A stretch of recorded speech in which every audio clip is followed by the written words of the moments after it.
नमस्कार। आज हम इंडियन रैप सीन की एक ऐसी कॉम्प्लेक्स बीफ को आसान भाषा में समझेंगे जो हाल ही में काफी सुर्खियों में रही है। तो चलिए सीधा शुरू करते हैं इंटरनेशनल रैपर लेज़रस के इस तेज रिएक्शन से। ये बात उन्होंने एमिवे बंटाई के लिए कही थी और बस इसने एक बड़े विवाद को जन्म दे दिया। दरअसल इस एक लाइन ने एक ऐसी कहानी की नींव रखी जिसमें काफी अनएक्सपेक्टेड ट्विस्ट्स हैं। हम देखेंगे कि कैसे शब्दों की ये जंग एक आम डिस्ट्रैक्ट से कहीं आगे निकल गई।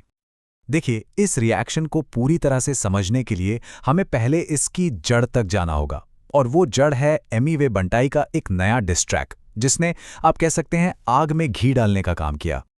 ये झगड़ा तब बहुत ज्यादा पर्सनल हो गया जब लेज़रस ने एमिवे की पत्नी को टारगेट किया। इसी पर्सनल अटैक ने एमिवे को जवाबी कार्रवाई करने पर मजबूर कर दिया, जिससे ये बीफ और भी ज्यादा बढ़ गई। लेकिन इस कहानी में जो सबसे इंटरेस्टिंग मोड़ है ना, वो ये है कि इस डिस्ट्रैक के रिलीज होने से ठीक पहले क्या हुआ था। ये एक ऐसा ट्विस्ट था जिसकी उम्मीद शायद किसी को नहीं थी। हुआ ये कि डिस्ट्रैक्ट ड्रॉप करने से ठीक पहले एमिवे ऑनलाइन लाइव आए और उनसे उनके पुराने राइवल रफ्तार के बारे में पूछा गया, और बस यहीं से कहानी ने एकदम से कॉन्फ्लिक्ट से सुलह की तरफ एक शार्प टर्न ले लिया। लाइव में उन्होंने अपने पुराने राइवल रफ्तार के साथ कोलैबोरेशन को लेकर काफी पॉजिटिव बात की। उन्होंने उस पुराने अनरिलीज ट्रैक को भी याद किया जो उन्होंने साथ में बनाया था। ये सुनकर फैंस में एक्साइटमेंट की एक लहर सी दौड़ गई।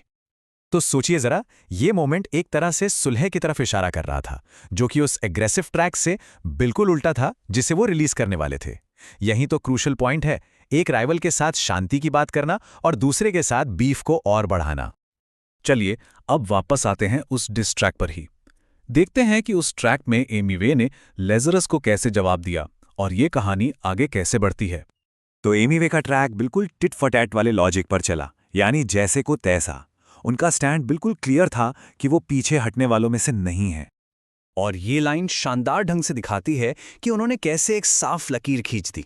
उन्होंने लेज़रस को चेतावनी दी कि अगर उसने फिर से उनके परिवार का नाम लिया तो वो भी उसके परिवार को टारगेट करने से नहीं हिचकिचाएंगे।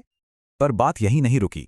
एमिवे ने लेज़रस की एक पिछली नाकामी का भी जिक्र किया, जब उसने एक और रैपर कृष्णा के साथ अलायंस बनाने की कोशिश की थी, लेकिन उसे रिजेक्ट कर दिया गया था। ये एक और स्ट्रेटेजिक मूव था। ये लाइन एक तीखे ताने की तरह काम करती है जो इंडियन हिप हॉप सीन के अंदर लेज़रस के अकेलेपन को हाईलाइट करती है। ये दिखाता है कि उसे दूसरे आर्टिस्ट से सपोर्ट नहीं मिला। तो इस सब के बाद हम वापस वहीं आ जाते हैं जहां से हमने शुरू किया था, यानी लेज़रस के उसी ऑनलाइन रिएक्शन पर।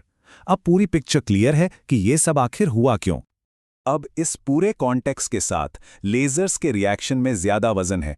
उसने एमिवे पर ट्रैक लिखने में 10 दिन लगाने का आरोप लगाया, जो रैप की दुनिया में एक तरह की बेइज्जती मानी जाती है। तो ये स्लाइड इस राइवैलिटी के करंट स्टेटस को बताती है। एक तरफ एमिवे हैं जो एक नैतिक लकीर खींच रहे हैं कि परिवार को विवाद से बाहर रखा जाए, और दूसरी तरफ लेज़रस है जो उसकी आर्टिस्टिक क्रेडिबिलिटी पर हमला कर रहा है। तो अब हदें खींची जा चुकी हैं, पर यह शब्दों की लड़ाई अभी खत्म नहीं हुई है। सवाल यह है कि अगला मूव किसका होगा और इस जंग का आखिरी अंजाम क्या होगा, ये देखना अभी बाकी है।